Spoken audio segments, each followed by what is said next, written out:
Hello student, आज class 10 का अध्याय 7 अर्थात निर्देशांक ज्यामिति का प्रश्नावली 7D के चौथे क्वेश्चन से स्टार्ट करेंगे। तीसरे क्वेश्चन तक पिछले वीडियो में बताऊं। चौथा क्वेश्चन भी उसे इस संरेख बिंदु पे है। चौथा क्वेश्चन है, यदि बिंदु ऋण 1, 3, 4, ऋण 2 तथा ए बी संरेख है तो सिद्ध कीजिए a plus B equal to 2। यदि यह तीनों बिंदु संरेख है तो कहता है कि सिद्ध कीजिए कि a प्लस बी 2 के बराबर होगा। देखते हैं इसको।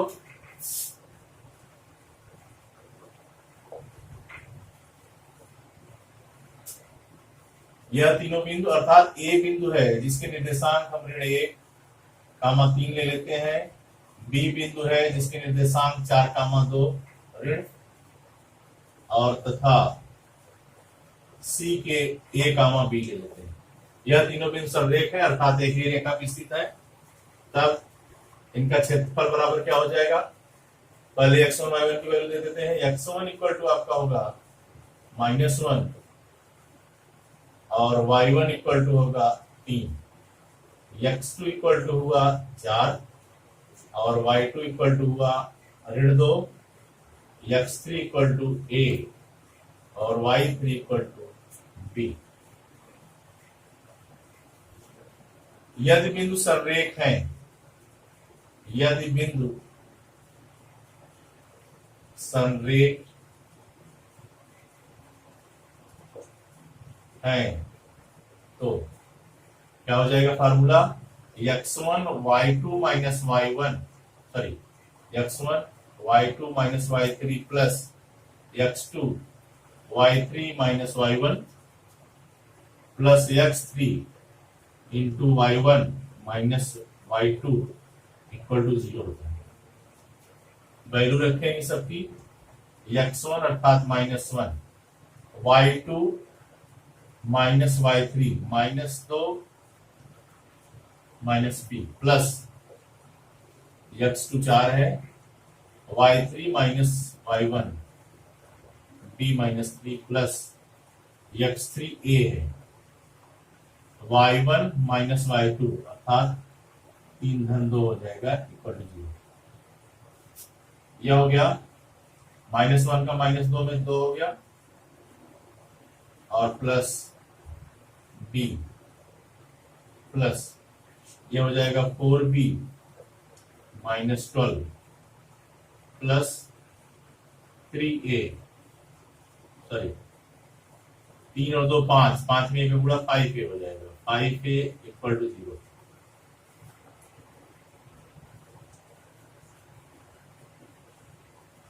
ऋण 12 है धन 2, 10 बचा और 4b b 5b हुआ और इधर 5a अर्थात 5a plus 5b minus 10 equal to 0 या 5a plus 5b equal to 10। पूरे में अगर 5 से भाग दे दें तो ये हो जाएगा a plus b equal to 2। यह आपका आंसर हुआ। सिद्ध क्या करना था, a plus B equal to 2। फिर से समझ लीजिए, तीनों बिंदु संरेख हैं। मान लिया तीनों बिंदु ए बी सी हैं। x1 -1 3 x1 -1 y1 3 और x2 4 y2 -2 x3 a हो जाएगा y3 b हो जाएगा। बिंदु संरेख है, फार्मूला हमारा क्या है, x1 into y2 minus y3 plus x2 into y3 minus y1 plus x3 into y1 minus y2 equal to 0।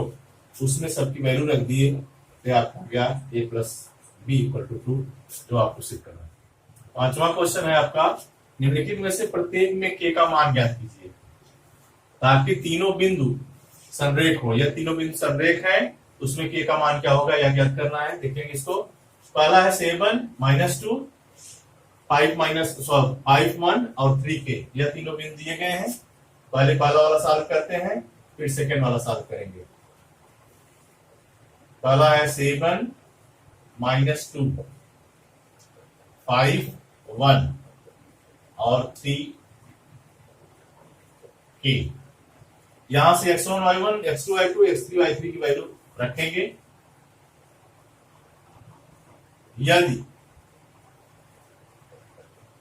यदि बिंदु संरेख है तो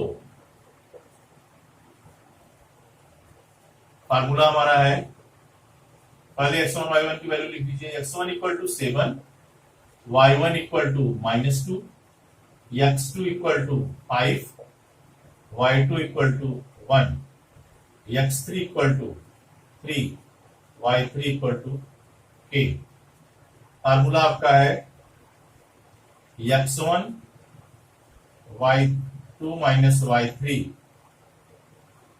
प्लस x2। फार्मूला मीन्स इनका क्षेत्रफल संरेख है तो कोई भी आकार नहीं बनेगा, एक सीधी रेखा बनेगी तो उसका क्षेत्रफल शून्य होता है, उसके लिए formula x2 y3 minus y1 plus x3 y1 minus y2 equal to 0। x1 है 7, y2 minus y3 1 minus k plus x2 5 है, y3 minus y1 k plus 2 हो जाएगा। क्यों? क्योंकि y1 माइनस 2 है। x3 आपका है 3, y1 minus y2 minus 2 minus 1 equal to 0।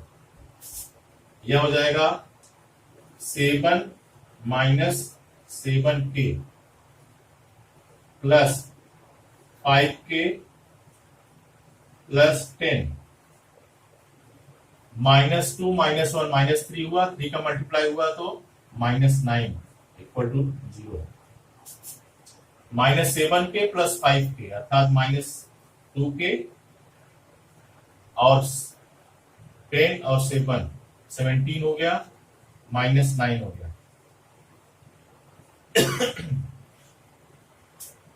यानी 8 प्लस 8 इक्वल टू 0, अर्थात -2k इक्वल टू -8 या 2k इक्वल टू 8 या k इक्वल टू 4। यह आपकी k की वैल्यू हुई। क्या करेंगे? वही संरेख वाले फार्मूले में रखेंगे, इक्वल टू 0 करेंगे और x1 y1 x2 y2 x3 y3 की वैल्यू रख देंगे तो k की वैल्यू अपने आप आ जाएगी। सेकेंड वाला आपका है, इसी का सेकेंड देखेंगे, उसमें भी k की वैल्यू ज्ञात करनी है। 8 1 k -4 और तीसरा है 2 -5। तीनों बिंदु दिए गए हैं। इसमें भी x1 y1 की वैल्यू लिखेंगे पहले, x1 equal to 8, y1 equal to 1, x2 equal to k, y2 equal to -4, x3 equal to 2, y3 equal to -5। यह x1 y1 x2 y2 x3 y3 क्यों लिख लिया जाता है कि आप डायरेक्ट हल करोगे तो कंफ्यूज हो जाएगा, कहीं भी x1 की जगह x2 या y2 की जगह y1 हो गया तो सारा गलत हो जाएगा। तो पहले नोट डाउन कर लीजिए, पहले में x1 y1, दूसरे में x2 y2 और तीसरे में x3 y3। उसके बाद फार्मूले में रखिए, यदि बिंदु संरेख है लिख देंगे, यदि बिंदु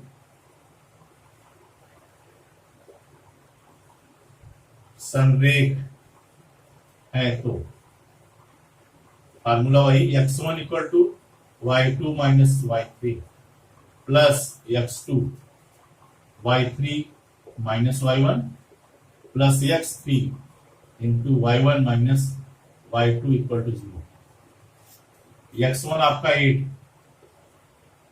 y2 माइनस y3 -4 -5 है, अर्थात -4 प्लस 5 हो जाएगा, प्लस x2 की y3 minus y1 -5 -1 plus x3 2 है, y1 की वैल्यू 1 है और y2 की वैल्यू -4 अर्थात 1 + 4 हो जाएगा। Equal to 0। यह 1 बचा, 1 में 8 का मल्टीप्लाई अर्थात 8 -6 में k का -6k, यहाँ 5 में 2 का 5 दूनी 10 हो जाएगा इक्वल टू 0, अर्थात -6k प्लस 18 इक्वल टू 0, या -6k equal to -18, 6k equal to 18 अगर माइनस मल्टीप्लाई किए k इक्वल टू 3 होगा। यह दूसरे सेकंड क्वेश्चन का आपका आंसर हुआ। प्रोसीजर सारा वैसे ही है, अगर बिंदु संरेख है फॉर्मूला यही लगा देंगे और x1 y1 x2 y2 x3 y3 का वैल्यू रख के ज्ञात करेंगे तो ये वैल्यू k की आ जाए। छठवां क्वेश्चन है, x तथा y में एक संबंध स्थापित कीजिए यदि बिंदु x y 1 2 7 0 संरेख है। यदि यह तीनों बिंदु संरेख है, कहता है x y में क्या संबंध स्थापित होगा, इसको देखेंगे।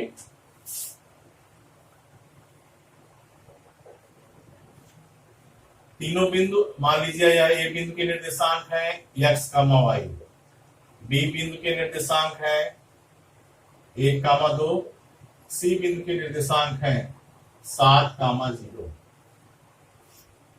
पहले बिंदु के निर्देशांक x1 y1 होते हैं, यह हो गया x1 equal to x, y1 equal to y। दूसरे बिंदु के निर्देशांक x2 y2 होते हैं, तो यह हो गया x2 की वैल्यू 1 और y2 की वैल्यू 2। तीसरे बिंदु के निर्देशांक x3 y3 होते हैं, तो यह हो गया 7 और 0। अब यदि बिंदु संरेख है, यदि बिंदु संरेख है तो वही फार्मूला लगाएंगे, x1 into y2 minus y3 plus x2 y3 minus y1 plus x3 y1 minus y2 equal to 0। इसमें सबकी वैल्यू रख देंगे, x1 की value x, y2 minus y3 2 minus 0 plus x2 की value 1, y3 minus y1 0 minus y plus x3 7, y1 minus y2 y minus 2 equal to 0। यह हो जाएगा 2x minus 1 का y minus y plus 7y minus 14 equal to 0। 7y में से 2y निकल जाएगा, अर्थात 2y minus plus 6y minus 14 equal to 0। पूरे समीकरण में 2 से गुणा कर 2 से भाग दे देंगे, यह हो जाएगा x plus 3y minus 7 equal to 0। यह आपका संबंध होगा x तथा y में यदि यह तीनों बिंदु संरेख होंगे, अर्थात यह तीनों बिंदु संरेख है तो x plus 3y minus 7 equal to 0 समीकरण प्राप्त होगा, जो x y में अपना संबंध है।